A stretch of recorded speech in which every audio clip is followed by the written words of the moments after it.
We begin the current Daf, Masechta Shabbos Daf Mem Gimel. We begin the top line of the Amud, the first word on the Amud, where our Gemara continues the discussion. We're in the middle of a series of questions Abaya has on Rabbah from the previous Daf. Our share is co-sponsored by Kalzach and Yecheskel. Torah Anytime, Daf Achayim. We appreciate everyone who joins us on Zoom. I said, we were just saying before, whoever's joining us on Zoom is Mamish, Lishma. Amakana, your chelik. It's more Lishma than my chelik, I think. So it's Mamish a gracious chus for all of us. This daf is going to be many important concepts relating to the laws of muktzah. So this is like blowing it up, introducing a lot of the concepts relating to muktzah. Some of the concepts we're going to speak about, which we mentioned in the previous daf, is ein kli nitel el tzarech davar hanitel. You can't just move something on Shabbos. Things have to be prepared, they have to be utilized for a permitted Shabbos usage. So you're not allowed to move this bowl, which is not muktzah, for this egg, which is muktzah. Additionally, another concept that's going to come up, a different opinion, is an idea called bitul kli mehechana, nullifying a vessel from its preparedness. Which is, if I'm going to take this non-muktzah bowl and put it underneath the chicken that's laying the egg that is muktzah, because that wasn't around from before Shabbos, that wasn't prepared, this now is a basis, this is now becoming muktzah, and I'm nullifying the kli, I'm not going to utilize that. That you can't do on Shabbos. Another very important concept relating to the laws of muktzah, I think I will see a lot of these concepts later on in this Masechta, is migad iskatzay lebein hashmashes. Since it was muktzah in twilight, it becomes muktzah for the whole Shabbos. So if, let's say, as we'll see this case in the Gemara, if the birds are on this inverted basket during Bein Hashmashes, that qualifies now that for Shabbos this was not prepared because it had birds on it from before Shabbos that you can't move, and therefore it becomes muktzah for the whole Shabbos. Additionally, we'll see an interesting idea, L'tzarech mekaymai, although this is generally used in the context of the muktzah item itself, and our daf L'tzarech l'mekaymai is going to be in the context of you have a non-muktzah item, and if you're moving it, although you're not allowed to move it l'davar she'einei nitel, once you're moving it, actually a very interesting related concept with muktzah, although you're not allowed to move a muktzah item, once you're holding it, you can then put it down wherever you want to. Similarly over here, when you're moving the non-muktzah item, although you're not allowed to move it for a muktzah item, but if you're already moving it because you need the place, then you're allowed to move it even for a muktzah item. Additionally, another very important muktzah concept is known tiltel min hatzad. You're allowed to move, so you're allowed to move what's called with, let's say, your elbow. That you're allowed to move muktzah. You're allowed to kick a muktzah item. But tiltel min hatzad is you're moving it, let's say your regular way with your hands, but it's an indirect way if that's considered muktzah violation or not. And finally, our sugya is going to end off with regarding handling dead bodies on Shabbos Kodesh, which those things could happen. These people have had these types of situations in this pandemic. Regarding if, let's say, the dead body is out in the sun, or a more severe case, if it's in a burning building, although a dead body is muktzah, as we had in the previous, we said by David HaMelech that they couldn't move him. The question is, what do you do in those situations? Are there any permitted ways to move the dead body that it doesn't get burned? So we begin the current daf Mem Gimel and Alf, top of the Amud, which an intro for the actual daf itself. We said in the Mishnah, you're not allowed to put a kli, this bowl, tachas hener, underneath the lamp, l'kabel b'es hashemen, to get the oil. So you can't put it, this kli, under the muktzah item, which the shemen is muktzah. But we said, what's with putting a kli over a muktzah item? That, as we'll see in our daf, is a machlekes Rav Chizda and Rav Yitzchak. Rav Chizda's interpretation, we mentioned in the previous daf, that he says, although under a muktzah item you can't, he said over a muktzah item you are allowed to. So this is a halacha that he said. He says, even though they said you're not allowed to put a kli takas hanagay, which is the same thing as the Mishnah's case, you're not allowed to put this under the lamp, which is muktzah oil. Here it's under the muktzah egg. Why? So Rabbi explained, because ein kli nitel el tzarech davar nitel. You can't move something for something that cannot be moved. That's the rabbinic yisur of muktzah. But Rav Chizda did say, and this Rabbi Yitzchak is going to dispute, that you are allowed to put the bowl over the egg that it doesn't break. Why? So Rabbi explained.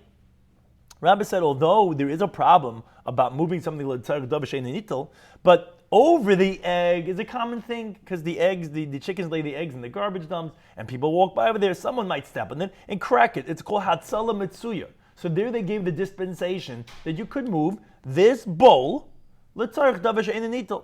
But here, the chicken laying the egg, why would you put a bowl beneath it? Just leave the chicken to lay the egg. You know why you're doing that? It's not going to help a person stepping on it because the person can step on it anyway. It's that it doesn't roll away. Now, that's not so common for a chicken to lay egg on an incline. on a midran. So therefore, that's why you're not allowed to put the bowl, because you cannot take L'tzarech davar in a nitel, and if it's not a hatzala mitzuya, you're not allowed to. And that was the same thing with the case of the Mishnah. Taisa discusses a little bit more at length, but also here it's considered hatzala she'ena mitzuya. It's not considered something that's a regular case of a loss, and therefore you're not allowed to put it here either underneath the dripping of the oil. Now, as we mentioned in the previous stuff, we already said 2 out of the 5. Abaye challenges Rav Chisda from 5 different sources that seemingly Rav Chisda says only atzala mitzuya you could move a non-mukta item for a mukta item. Yet Abaye keeps on bringing case of Mishnayos that you see no, you're allowed to move a non-mukta item even for a mukta item, even if it's a hatzala she'ena mitzuya. That's not so common. So that's where the Gemara continues now. We're in question number 3. Esvei. The Gemara asks from a Mishnah later on Chaf Aleph and Alf. Kaifin ka'ara alaner. You're allowed to go ahead and put a bowl over a lamp. Shlo yechaz bakar. Again, you can't put it. That's going to suffocate the fire because it might put it out. This is like the Talmudic Shabbos lamp, where you don't want it to catch onto the beams. So you're allowed to move a bowl over to cover the flame. That doesn't catch onto the beams. Problem is you're moving a bowl, a non-muktzah item, for what? For a flame, which is a muktzah item. And it's not common that a building catches on fire. Still, you see, you're allowed to do fatzala she'ena mitzuya. You're allowed to move a non-muktzah item for a muktzah item. That refutes a Rabbi's interpretation of Rav Chisda. Says the Gemara, bebate gechini. We're talking about very low ceiling houses. The shchich b'hu deleka, where that is common that a fire should catch. So therefore, it's considered fatzala mitzuya. So therefore, you're allowed to go ahead and move the non-muktzah bowl to cover the flame because it actually is considered hatzala mitzuya. But that does go into the dispensation. So the Gemara continues and says, and the word here should be tashema. The Gemara continues Abaye's questions on Rabbah. This time from a Mishnah later on, Kufnan Aleph from a base. The Mishnah says, V'chein koirish nishbro. So too, a beam that broke on Shabbos, so the beam is broken, so things are going to collapse. So what you could do is, so you could support the beam with a bench, which is a kli, it's a vessel, the bench, you're allowed to move it, or the bedpost. So again, same question. You see, you're allowed to move something that's permitted to be moved. Let's say a bench, l'tzarech davar she'ena nitel, even though it's not a common thing for beams to break, and even though it's hatzal she'ena mitzuya, you see you're allowed to move it. Not like Rabbah who said it's only for hatzal mitzuya. So no, b'kshuri chadati. We're talking about new beams which weren't inspected yet. And when a heavy load lays on them, because by the houses they used to smear their roofs with lime, which is common, Davidi Depaki, that it could go ahead and new construction has that flaw in it that it does burst and it does break, and if it is considered hatzal mitzvah, never it's permitted. So the Gemara continues. Abai continues to ask from Mishnah Masechtas Beya. Nice and kli tachas adelef. You're allowed to put. This is a very common thing with like air conditioners. People, if you remember the units that people used to have for this whole central air thing. So, you put a bowl beneath the drip to receive the water, b'Shabbos on Shabbos. Again, the same question. It's not so common. I guess maybe the air conditioner would be different. But if you have a leak in the house, not common to have a leak, and you still see, even though you're allowed to move a non-muktzah item to catch the muktzah water, which that water is muktzah. Says the Gemara, no, we're talking about b'batei chadati. Again, the new construction, the new house, the shchichi de dalfi, which that's common, that it does drip until you figure out all the imperfections of the house, and it goes through the inspections, and it goes through, okay, oh, it really is this and that. It is common, and therefore it's considered hatzala mitzuya, so therefore it's permitted. So this was all in Rabbi's interpretation of Rav Chisda, which again, the way Rabbah had interpreted it was based on the premise of ein kli nitel ela tzarech davar hanitel. You cannot move something, a non-muktzah item, for a muktzah item for an egg. Here, yes. Here, not. That was Rav Chisda's teaching. And Rabbah said it's because of inkli nitel tzarech davar nitel. But if it's hatzol mitzuya, then we have the dispensation, which this hatzol mitzuya and this hatzol she'ena mitzuya. Now we move on to a second interpretation. Rav Yosef he says no. Haine time and Rav Chisda. What's the reason Rav Chisda he says you cannot put a bowl beneath the chicken to get the egg? That's for a different reason. That's mishum de kumavatel kli mehechanai. You're nullifying a vessel from its preparedness. It was originally prepared before Shabbos said you can move it. Now you're making it muktzah. which Tais actually brings a contradiction in Rashi. Here, actually in the last paragraph, Rashi says it's asa because it looks like you're demolishing, you're breaking something. Here, it was prepared, now you can't use it anymore, it's like breaking it. And actually in our sugi, he says almost the exact opposite. He says that it's like you're cementing it in this place, you can't move it, it's like building. So it's either like building or destroying. But be that as it may, you were able to move it, now you can't move it. And therefore, that's the reason why it's usher, because over here, the bowl remains usable. Because you're only covering it. You could take it right off. So it's not being mevatel kli me'achanei. Here in this case, you can't move it anymore, because the muktzah item is in it. So therefore, it's mevatel kli me'achanei. Therefore, you can't go ahead and do that. That's a new interpretation. Okay? It's Rabbi. Here goes Rabbi again. He asked all the questions on Rabbi's interpretation of Rav Chisda. Now he asked the questions on Rav Yezev's interpretation of Rav Chisda. He asked from that mission that said, Chavish al tevel shenishbra, if you have a barrel of tevel wine that broke, so what are you going to do? It's all going to go to waste. So it's on Shabbos. Maybe kli acher manich tachtau. So you can bring another vessel and put it beneath and catch the dripping tevel wine. Wait a second. You're being mevatel kli mehechanoi. You can't move that bowl anymore. You're either cementing it or destroying it, whatever it is. But the point is how could you go ahead and put it beneath that tevel wine? Tevel wine's muktzah. So Malay says, no. Tevel muchen hu etzel Shabbos. Untithed produce is actually considered not muktzah. It's actually considered prepared regarding Shabbos. Because it's not really muktzah. It's only because it's prohibited. So therefore what? But still it's prohibited. You can't use it. So it should be muktzah. No. She'im, because if a person comes along and avra and he violates the words of the sages, who say, I'll take truma on Shabbos, the tikna, and he does take off the appropriate tais, mesukin, it's going to be fixed. Then you're going to be able to move that wine and to eat it and to drink it.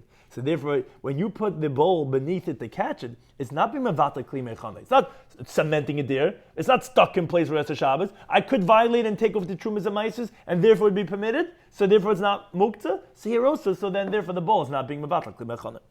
But then Abai continues asking Rabbi Yosef. Noisnim kli tachas haner. We said that, and these are all the cases we asked on rabbis. You can put a vessel beneath a lamp. L'kabel netzaitz is to get the sparks. What do you mean? It's catching something which is muktzah, and you're not going to be able to move the bowl now. So you're cementing it in its place. Rav Huna Bar Yisrael says no. There's no substance to sparks. You're allowed to move the bowl after that the sparks finish because there's no substance of it. There's nothing here. You're not cementing it here in its place. But another question he asks. The mission that we said that also a beam that breaks. We said you could support it with a bench or with the bedpost, which here the question on Rabbi Yosef's version is because the assumption is when you're supporting, when you're wedging in the bench or the bedpost so that it could support the beam, then it's stuck because you wedged it in. You can't move it anymore. You can't use the bench, but no, it's stuck. Says again, no, the Rafi. It's talking about where he did it loosely. The boy, if he wants to shakal, he can take it away, and therefore it's not being mevatel kli mechanai, and therefore it's permitted to be done. So another question he says, noisin kli tachas adelf b'Shabbos, which this is the halacha l'maisa.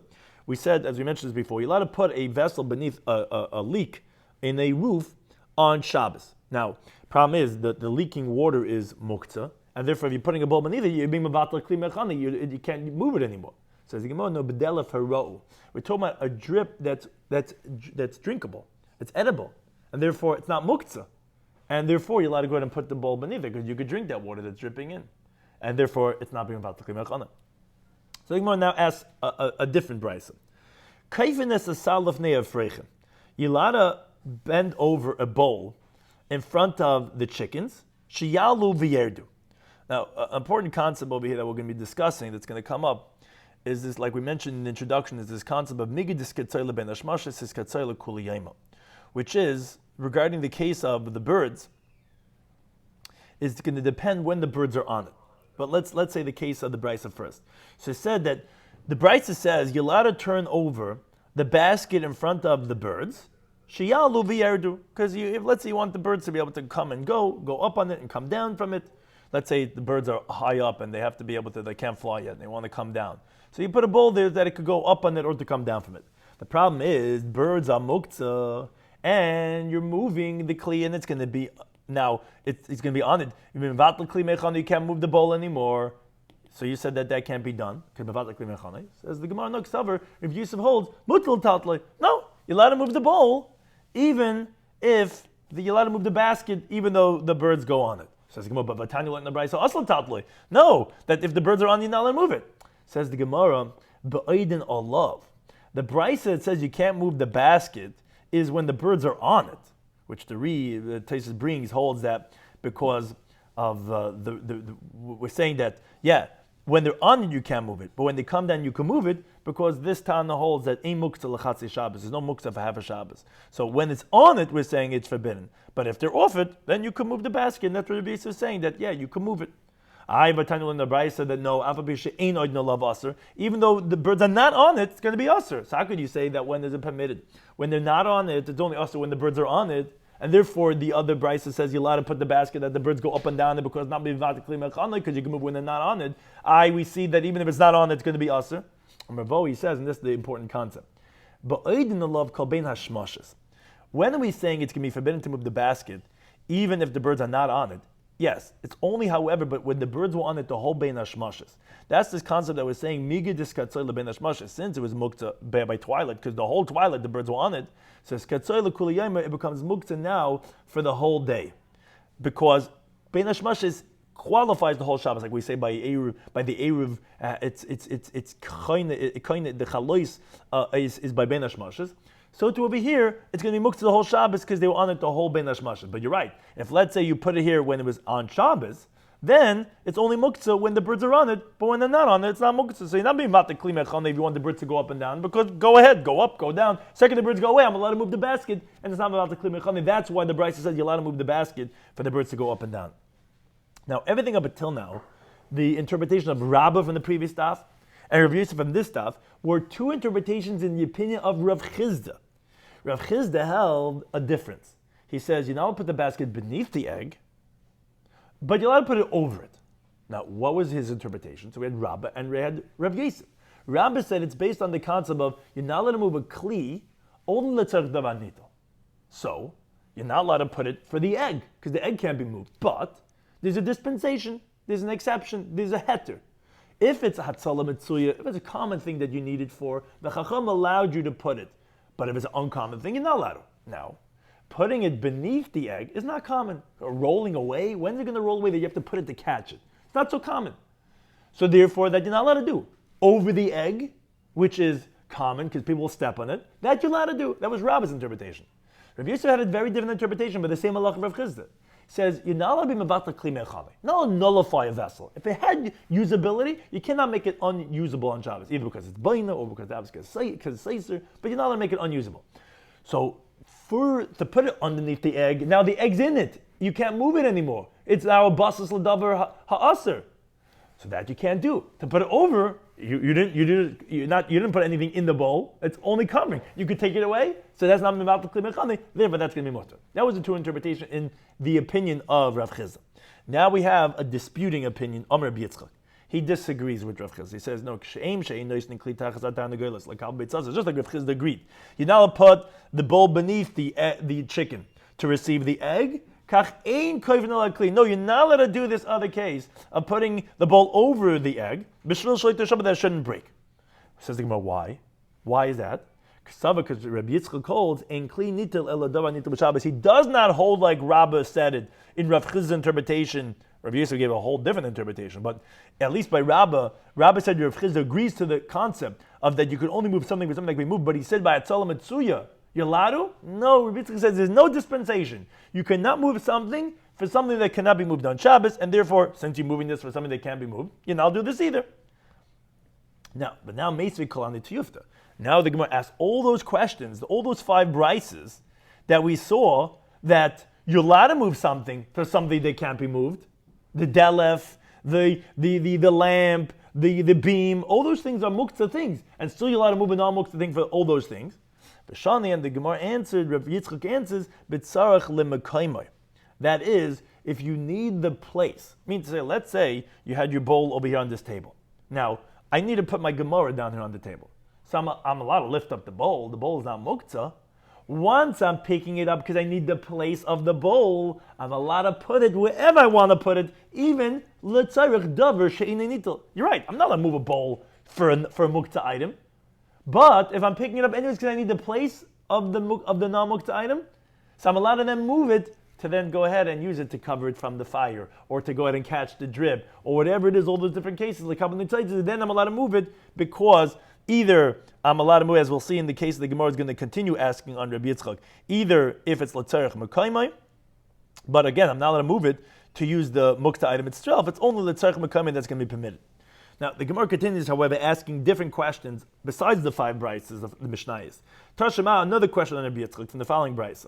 The brisa says, Achas be'esh nolda b'Shabbos, whether an egg that was laid on Shabbos. Achas be'esh nolda b'Yom Tov, whether an egg that was laid on Yom Tov, again, which that's muktzah, because it wasn't prepared, obviously, from before Shabbos. It was inside the chicken. Ematatlan, you're not allowed to move that egg, loy l'chas bas, a kli, not to cover a vessel. Let's say you have the cover of the grape juice. They even made a song out of that it's missing. You can't find the cover, so you're going to take an egg to plug up the cover of the bottle. You're not allowed to move the egg to do that. Neither b'lismach kari miti, you're not allowed to move it to support the bedpost, which that would seem very difficult, but Meir Rappert told us that the eggs they had from the ostrich eggs were very, very strong, so maybe that could even be supporting the bedpost, that it doesn't smash. No, the egg that was laid, you're not allowed to move it to support the bedpost. Avul. So you're not allowed to move the egg, because that's muktzah, but you could take a bowl and cover over the egg that was laid on Shabbos Yom. That shouldn't break. Wait a second. That's moving a non-muktzah item, a bowl. For a muktzah item for the egg, you told me you're never allowed to move a non-muktzah item for a muktzah item. You're right, you're not move the bowl specially for that. But once you're holding a bowl anyway, because you needed the place where the bowl was, mommy was cleaning up the Shabbos table, so they were picking up the bowls anyway. Once you're holding it, then you could use it to cover the egg. Tashma, another raya, not like Rabbi Yitzchak. The Brisa says, person machzal like Avon b'Shabbos. You're allowed to spread out a mat on top of rocks on Shabbos. Now, why would you do that? Because the rocks you use it for building. And if it's going to rain on it, it's going to dissolve. Or it's not going to be able to get the cement that keeps it together, because it gets soaked with water. But one thing is, you see that you're allowed to take mats to cover the rocks on Shabbos. Wait a second, rocks are muktzah. How are you allowed to move the mats, a non-muktzah item, for a muktzah item? You said you can't do it. Let's say so the Gemara, no, here we're talking about avanim b'kuzalis. Here we're talking about pointy rocks. That one edge is pointy. So therefore what? The chazan lebeis hakisei. And this we were telling people when they were talking about COVID-19. They said there's not going to be any more tissues. We said Talmudic times, they didn't use tissues. What they use? They use pointy rocks, which you could wipe yourself because it has a point. And that's l'tzarech davar hanitel. It's not a davar she'ein nitel, it's l'tzarech davar hanitel. Therefore you can take the mats to cover it. So when it says Tashma, let's bring another right now like Rabbi Yitzchak. Person machzolas agabe levein b'Shabbos. You're allowed to take a mat to cover over the bricks on Shabbos, because again the rain is going to ruin the bricks. Well, bricks, you're not wiping yourself with bricks. Bricks are for building. That's muktzah. So the Gemara, no, here the story we're talking about that those bricks were left over from construction. The chazin lamizgalayo, that you could lean on it, because as we just had by the Seder, everyone leans on a little bit on something, a little bit on the left side. All the places are busy. You have to make sure you're leaning and not just in the ear. But like Taisus brings from the Gemara later on, that leftover bricks are permitted to be moved. They're not muktzah because you're not using the building anymore. Those are the leftovers, and you could use it to lean on, and therefore, again, it's moving it for a non-muktzah item. The says, Tashma, another right now like Rabbi Yitzchak. The Brisa says, person martzeles, you could spread out a mat, al gabi keveres devarim b'Shabbos, on the beehive, on Shabbos. Why would you spread out a mat on the beehive? So it depends.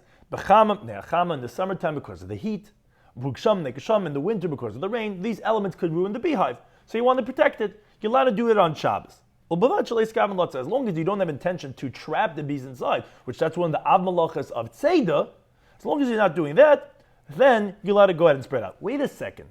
The beehive is muktzah. How can you take a davar hanitel, let's say a davar she'ina nitel? So the Gemara, no, what are we talking about over here? That it's not muktzah, dika davash. There's honey inside the beehive. The honey's not muktzah. The bees may be, the beehive may be, but the honey's not. So therefore, that's what it's for. On that, Amalei Rabukva Meimeshal Ravashi says, wait a second. The answer you gave, I understand, is good for the summer months. Why? As we continue to base, dika davash, where there is honey in the beehive in the summer months, which is a davar nitel. So you can take the mat, which is a davar nitel. Let's say davar nitel. But b'maisag sham in the winter months, they're like a davash. There is no honey in the beehive.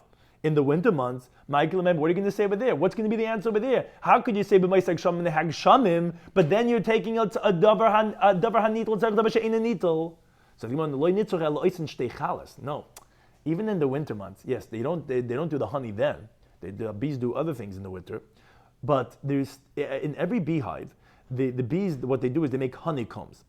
And when the people take out the honey from the beehives, they leave 2 honeycombs so that the bees could have sustenance for the winter months, as the Gemara teaches in Baba Basa Peyam and Aleph. Where if someone, let's say, buys a honeycomb, he buys the beehive from his friend, the honeycombs, he has to leave 2 honeycombs that we could presume that the seller didn't sell, because then his flock of bees are going to die. So those 2 honeycombs are still there during the winter months. So there's still honey. So therefore, let's start davar nitel. But says the Gemara, but muktzas ninu. Now this is not the regular word muktzah that we usually use. It's set aside for the bees. It's still a davar she'ein nitel, because you're not taking it on Shabbos. You left it for the bees, and still you see a lot of move the mat to save them. It's difficult. Rabbi Yitzchak, it says you can never move a davar hanitel tzarich davar she'ein nitel. Says the Gemara, no, the chashav alayu. We're talking about where yesterday before Shabbos, it's a desperate. It's a situation where there's no food. You had in mind, there's 2, I'd rather live than have the bees live. So I had in mind, I'm going to use the honey the following day. And therefore, since you thought about it, so it wasn't muktzah l'dvarim, you had in mind you're going to eat it, and therefore it's l'tzarech taban nitel, even during the winter months. But the Gemara has the following question. I don't understand. So wait a second. If you didn't think about it from before Shabbos, that you wanted to eat the honey from those 2 honeycombs during the winter months, what's going to be the halacha? You tell me us it's going to be forbidden. If that's the case, then why does the Brisa say, yes, you're allowed to do this to take the mats to cover the beehive in the winter months and the summer months, as long as you don't have intention to trap the bees inside. Because if you did, it would be aser. Then you can make the differentiation not in when we're saying what's mutter, and we're saying, but what would be aser?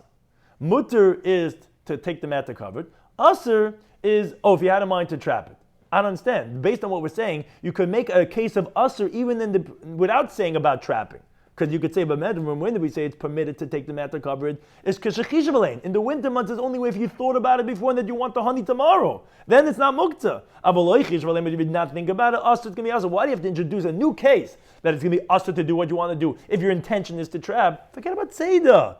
It would be aser to take the mat if in the winter months you didn't have in mind to have the honey tomorrow. Because then it's taking something that could move, which is a mat, and putting on tzarich davar she'ein nitel. Because that honey you didn't have in mind. It's going to be muktzah honey.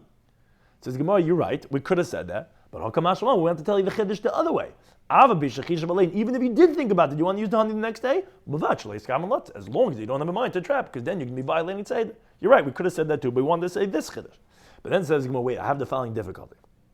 Mani, who's the time of this brisa that you had to answer and explain that only if you had in mind that you want to eat these chalas devash, those 2 honeycombs that they save for the bees throughout the winter, that's why it's mutter that to move the mat for the beehive, and still the brisa is saying that, but if you didn't have in mind to trap it, it's going to be mutter. In other words, as the Gemara explains, if the obvious one that we would say, Reb Shimon, if it's like Reb Shimon, because he says davar she'ein miskaven, yeah, even if you end up trapping the birds, it's okay, as long as it's not psik reish, it's not inevitable, and you didn't intend to trap them. Even if you trapped them, he holds his mutter, and that's why it says, as long as you don't have a mind to trap them.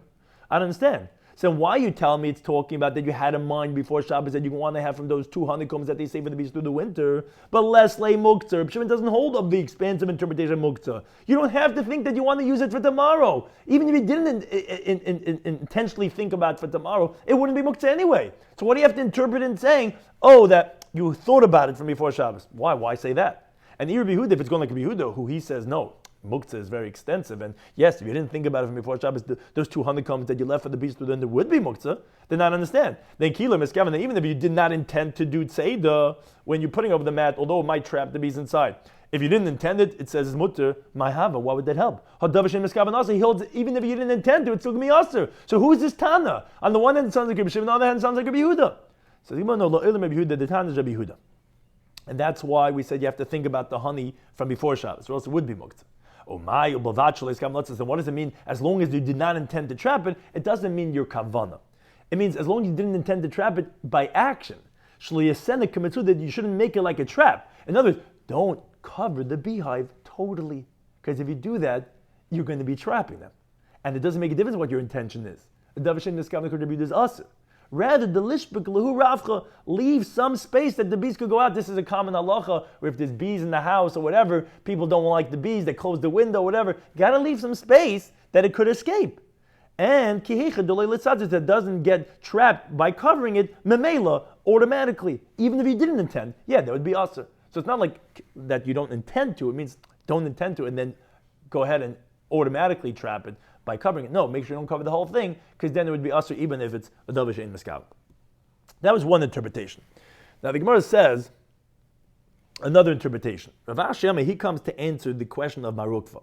The question was, wait a second, you told me, Rabbi Yitzchak Kolt, you're not allowed to move a davar she'nitel, let's say davar she'ein nitel, under any circumstances, only if, let's say, you already picked it up for let's say then you're allowed to use it. But under the, if not, you're not allowed to move it at all. I don't understand. You told me you're allowed to take a mat and cover a beehive.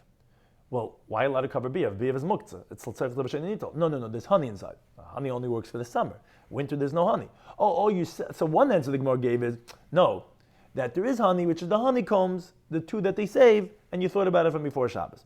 Rav Ashi gives a different answer. He says, no, the truth is, it's not just those two honeycombs. There's a lot of honey in the beehive. And therefore you're allowed to move the mat to cover it because of the davar nito. But then your question was, what's with the winter months? Winter months there is no honey.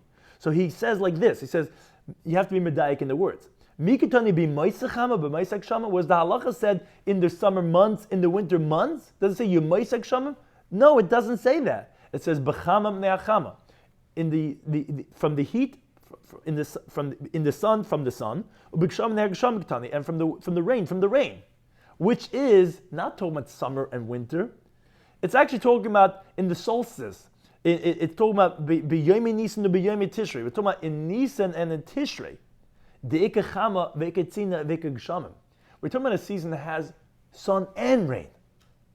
And there's honey then. Because we're not talking about the winter months. We're talking about a time that there's geshamim and chama. Not you ma'isa geshamim. So therefore you're right. In the winter months, you're right, it would be forbidden. Because it would be like Rabbi Yitzchak said, l'tzarech davar she'ein nitel, which is forbidden.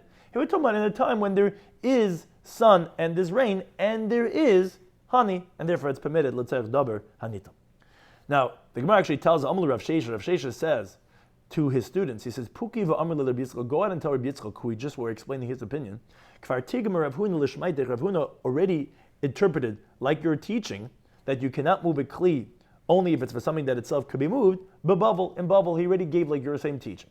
What's his teaching? So it's a totally different teaching, but ultimately we're going to see the same idea like Rabbi Yitzchak, that you cannot move a kli, l'tzarech davar she'ein nitel, only l'tzarech davar nitel. What's this halacha?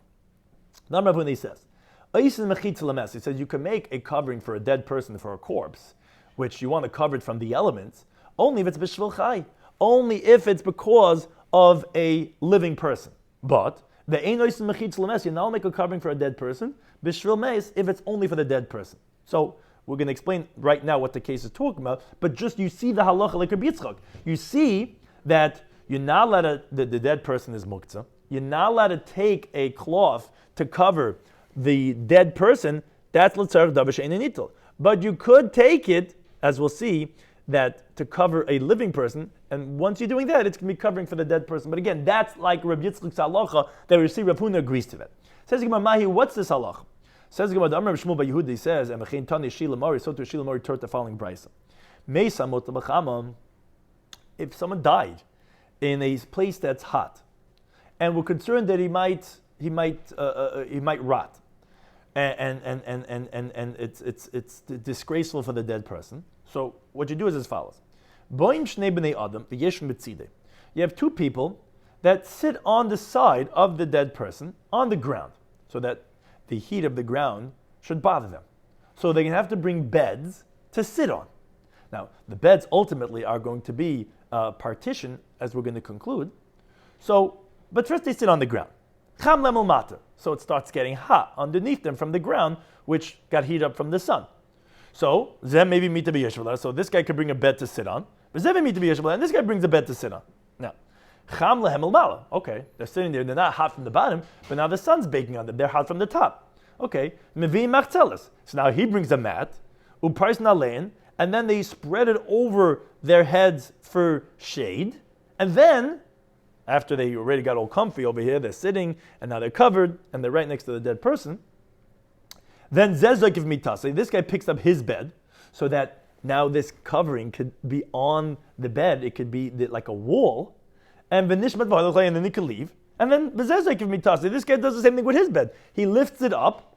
So he puts it now instead of horizontal, vertical. And it gets up and he leaves. Which, as Taisa points out, these people don't have to stay there underneath their oil that they made, so that it should look like it was made for a chai, because you don't make for a mess. No, since when they made it was obvious it was for b'shvil chai, therefore it's okay. It wasn't like clear that it was being made for a mess. Says the Gemara, and it comes out that these partitions were made by themselves, and therefore they could leave. Now, Rashi points out something very interesting. He says that the reason why it was said in this order, which first they had to sit on the floor and they had to become hot underneath them on their bottom. So then they bring the beds to sit on. Then they bring the mats to cover them on the top for the shade, and then they're holding it in their hands, because we said that there's nothing holding up the shades. Then, after a while, they lift up their beds. Now, those are walls supporting it, and then they leave. Why does it have to be like that? So Rashi brings a Gemara in Aaron Daf Kaf Aleph Amud Aleph that says, and Taisa discussed this too, is there's certain things that it discusses over there, like a bonfire and other things, that only if you build it from the top down is it permitted. If you make the roof first. But if they would first go ahead and make the beds as walls, if that was the first thing that they did, if let's say they first lifted up their beds, then actually that would be forbidden, because then when they would subsequently bring the mats on top of that, so then you would be doing from the bottom up. That's the way you usually build, and that the halacha is you're not allowed to make even an oil arai, which this is like a ad hoc type of a tent. That's forbidden to be done initially on Shabbos, which Taisa actually adds a little bit more to this discussion. He says, wait a second, that even without the sun, what's the problem for everyone to bring a bed to sit on? Why does it have to be only that they have to sit on the floor and then they get hot on the bottom, and then when they get hot on the top, then they have to bring the mat? Why can't a guy just bring a bed and bring a mat and then subsequently pick it up? Why do you have to wait till it gets hot? Moreover, as Taisus adds to this conversation, he says, why do you have to first bring the bed and then the mat? Why can't you just bring both at the same time?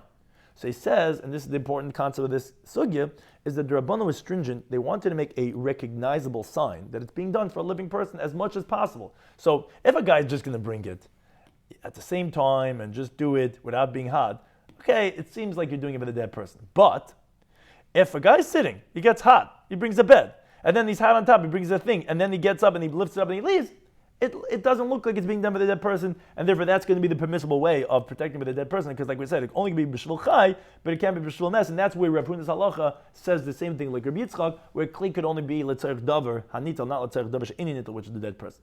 Now, continuing on that theme, the Gemara discusses regarding the moving of a dead person. Itma, we learned, meisa mutal b'cham. If the dead person is lying in the sun, so Rabbi Yehuda Mishmul, he says, what could you do? So it says, what you could do is that you can move him from bed to bed, which until you get to, you can roll him. You can't move him, but you can roll him from bed to bed until you get to a shadowy place. Rav Chanina bar Shloimy Mishmei the Rambam, he says, what you do is, you either put a loaf of bread on the dead person, or you put a child on the dead person, and then you can move it, which Taisa explains only dispensation for a dead person. But that's a way that it's like, okay, you're moving it because of the child, because of the has a permitted thing that you're moving, so then you let him move the dead person. So the Gemara explains. If there's a loaf of bread or a child, no one's going to disagree with this dispensation because of kabbalah mess, that, like I said, doesn't work for other muktzah items because of kabbalah mess, that's permitted. What was there? The machlekes was regarding the other case. The lastly, if you don't have a child or a loaf of bread, their machlekes was regarding this case of rolling the dead person from one bed to another bed. Mar Saba Ravhel Tilta Manatzad, moving a muktzah thing, which is what a dead person is, indirectly, what's called kalachar yad, shmei tiltal, that's considered moving, and therefore, although you're doing it in an indirect way, which that's not how you usually carry, usually just move it, here that you're rolling it from bed to bed, still that's considered moving a muktzah item, and therefore that would be forbidden. But Shmuel held that no, that's not considered moving, that's not a problem about muktzah, and therefore that is also another option. If you don't have a kicker or tinnik, you can move the dead person that way too. Says Gemara, let's say this machlekes and is machlekes tanoim because we have the following brisa. The brisa says, the Tanakhama says, even though there's a person's chas v'shalom died in the house and the house is on fire, and it could be he died from the fire, but you cannot let us save the body from the fire. I heard you're allowed to save the dead person from the fire.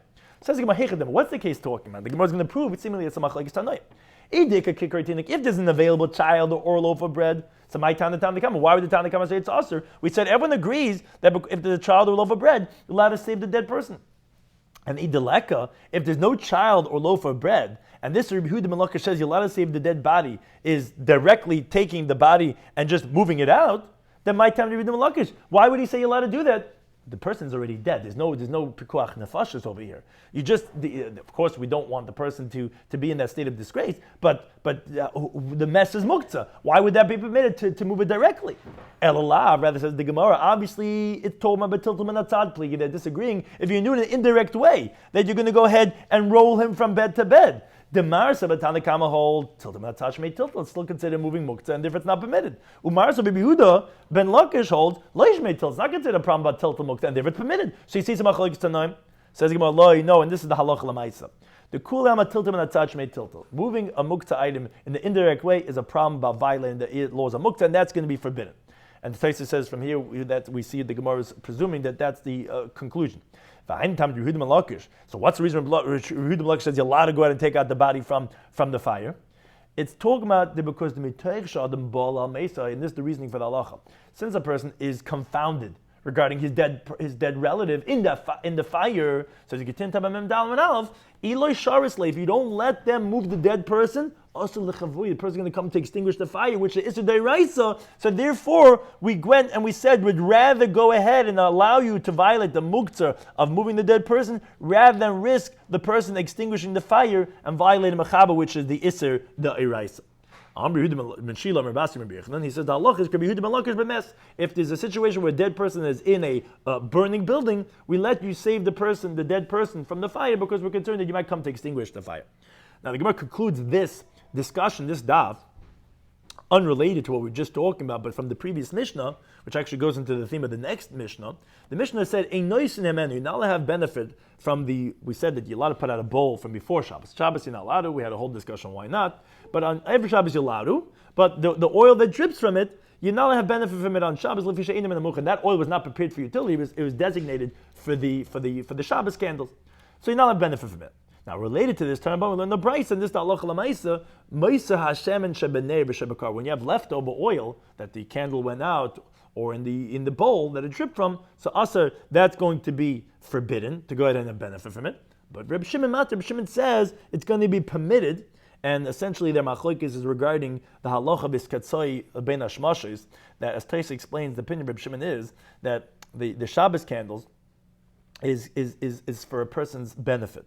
So a person waits by the Shabbos candle, although it's lit the whole ben hashmashos, so it shouldn't be skatzoy lekuliyema, but a person anticipates and waits till it's going to go out. And then he's going to say, I'm going to use the oil. Therefore, it's mutter, whereas, like he says from Ner Chanukah, for example, Reb Shimon agrees to this concept of skatzoy ben hashmashos, but that's something that you don't know when it's going to stop. But in Ner Shabbos, you're waiting for it to go out, so it's not, you never removed your intention, so therefore, Reb Shimon is going to be considered as muchan, and therefore he holds the leftover oil that's in the lamp, not during when it's burning. Tosfos said previously, as he agrees that it's going to be muktzah, because huktzah mitzvasai. But the leftover oil, he holds that that's going to be permitted to use on Shabbos. Some of these we spoke about in today's daf, in Shabbos Daf, Mem Gimel, was continuing the questions that Abaye had for Rabbah. Rabbah said in the interpretation of Rav Chizda that why does he say that you're not allowed to put the bowl beneath the chicken, you're allowed to put on top of the egg, not beneath the chicken to catch the egg, is because he says that it's moving something, let's say, davish ein nitel, and it's atzola she'eina mitzuya. He holds atzola mitzuya like over the egg is permitted, eina mitzuya is forbidden. We have all these Bryce and Mishnayos that says you're allowed to put a bowl on the light, which is moving it, let's say, which is einoi mitzuya, and that's the precept of all these questions, not common. It says no, it is common. We're talking about the low roofed ceilings, which it's common that a fire should catch on, therefore it's considered a hatzala mitzuya. We have the Mishnah that says a beam that broke, you let us support it with a bench. That's not common that a beam should break. No, we're talking about the new beams, which is common to break. You said you let to put a vessel beneath the dripping with the leaks, not so common. No, we're talking about the new houses, new construction, where that could happen, and therefore it is considered common. Okay, that was all in Rabbi's interpretation of Rav Chisda. Now the Gemara says a different interpretation of Chisda halacha, that of Rav Yosef. Says a different reason. The halacha reason why you cannot put the bowl beneath the egg is because of the komavata kli meichane.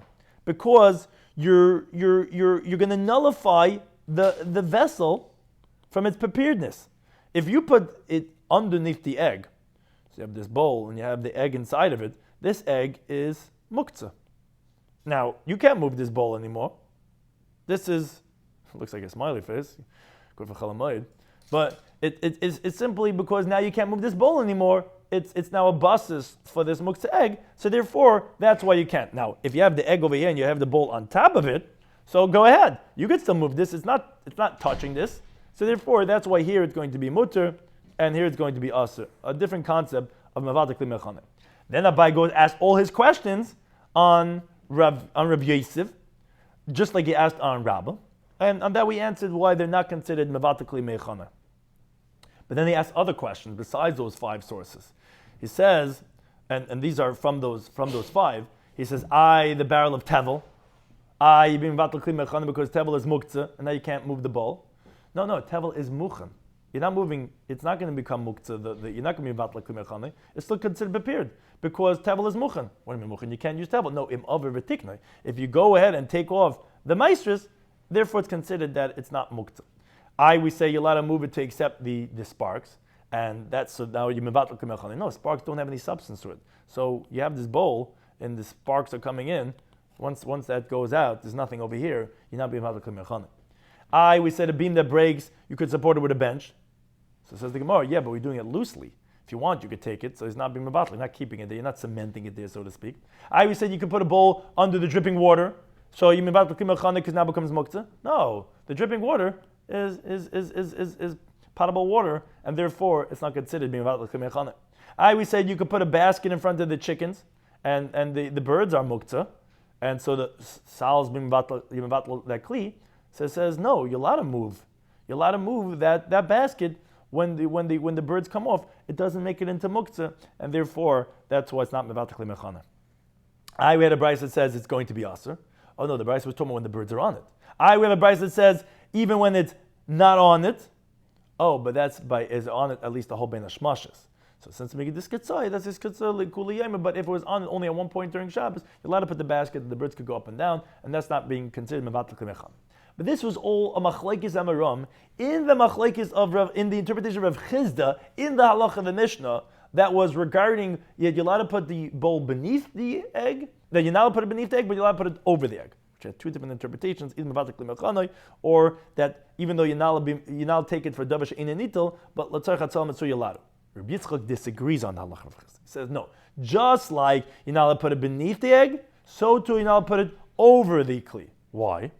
Because he holds you never allowed to move a kli for tzarich davar she'ein nitel, only the davar nitel b'Shabbos, and he does not hold like Rabbah in Rav Chisda that there's a dispensation of hatzala mitzuya. So we don't hold of hatzala mitzuya according to Rabbi Yitzchak. All those questions that we had cases that you're allowed to move it tzarich davar she'ein nitel. No, that's talking about tzarich lemkaimai. You needed the place of that original bowl. Here's the bowl, and here's someone's Gemara. Someone wants to learn, he needs the place of the table, so you're allowed to move this. Once you're moving it, then you could go ahead and use it, let's say, to catch the sparks that are coming inside of it. But you're right, if that wasn't, you wouldn't be able to move it. We say that you're allowed to put the mats on top of rocks. That's no, those are pointy rocks that you could use for the lavatory. We say you can put on top of bricks. Bricks are muktzah. No, those are bricks that are left over from a building, which you could use on Shabbos, where you could go ahead and lean on it. I always said you can put on top of a beehive. Beehive is muktzah. No, there's honey in the beehive. Wait a second. That's in the summer. What do you do in the winter? In the winter, there's no honey. So either it's talking about the 2 chalas, the 2 honeycombs that you do leave on, and you thought about it before Shabbos that you want to use it, so therefore let's the banitel. Or it's not in the winter months.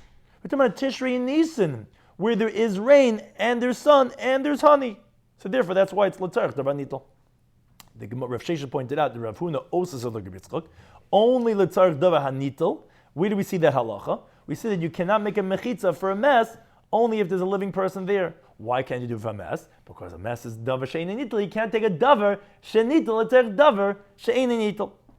Then we ended off the daf by speaking about a dead person that's in the sun. Like we said, a dead person is muktzah. What could you do with a dead person? You don't want him to be disgraced and rot over there. So he said, either you can move him from bed to bed. That's one opinion. Or everyone agrees what you could do is you could take on just for a dead person that's muktzah, you could put either a loaf of bread or a child. But you cannot do that second opinion holds moving from bed to bed, because that's called tiltul min atzad, which is going to be asr. The Gemara wants to say that this machlek is tanoim, which is Rabbi Yehuda Malakish says you're allowed to save the dead person from the fire must be that's only by tiltul min hatzad. So the Gemara concludes no, it's not the case. Actually, everyone agrees tiltul min hatzad is going to be asr. But since a person is confounded regarding his dead person that is in the fire, you might come to extinguish and be over an issa da'iraisa. That's what we're coming to say, that therefore it's going to be mutter to violate a drabanan so that you don't come to do issa da'iraisa. And then the Gemara conclude off related to the halacha of the Mishnah regarding that you not have benefit from that oil, but what's with the leftover oil, that's a machlekes. Rabbi Huda, that is the Tanakama, says it's going to be asr. According to Rabbi Shimon, it's going to be mutter because, as Taisa explains, it's not considered ketzayla ben hashmasha because you're waiting till it's going to go out and you're intending to that. And Rabbi Shimon has a very limited halacha mukta. Therefore, the oil in that case is going to be mutter. Thank you to any time and the Rothberg family for hosting us.